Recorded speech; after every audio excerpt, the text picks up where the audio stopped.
What's up, my friend? Panibagong araw na naman at magandang araw sa inyo mga friends. Chine-check ko yung gulong ng bisikleta ko, my friend, kung malambot ba. Pupunta tayo kasi ng palengke kasi tinatamad akong maglakad, my friend. Gagamitin ko muna yung bisikleta ko kaysa mapunta siya sa junk shop, my friend. Doon na siya magpa-parking. Habang buhay, my friend. Dahil matagal na tayong hindi nagbibisikleta, my friend, ayan, hindi ko mabalance ng gusto, my friend, para tayo nag-uumpisa ulit magbisikleta, my friend. Tinatamad kasi ako maglakad, my friend, kaya nagbisikleta na lang ako para makarating kaagad sa pinupuntahan ko, my friend. Kahit na sobrang lapit lang ng palengke sa amin, my friend, hahabulin pa natin yung mga sariwa sa palengke, my friend. Uy, iba yung iniisip nila.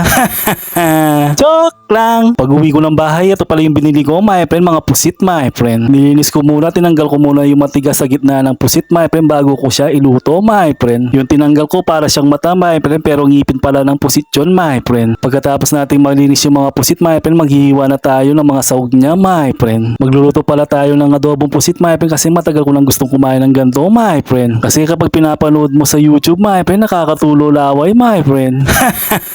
Joke lang. Para mailuto natin yung adobong pusit natin, my friend, syempre naghiwa tayo ng bawang, sibuyas at saka kamatis, my friend. At hiniwa ko din yung pusit na maliliit, my friend, para marami siya. Hindi ko na tinanggal yung balat ng pusit, my friend, kasi hindi naman natin siya ipiprito, my friend. Pagkatapos nating may ready lahat, my friend, syempre magigisa na tayo, my friend. Nagluluto pala tayo dito lang sa malapit sa tindahan, my friend. Ito kasi yung dirty kitchen namin, my friend.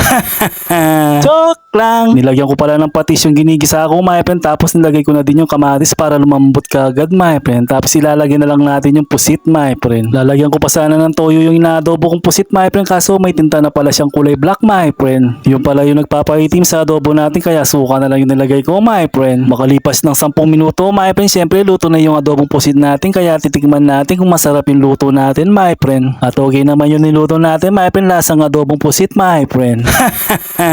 At pwede na tayong maghanap ulit ng maasawanin natin, my friend. Kasi marunong tayong magluto.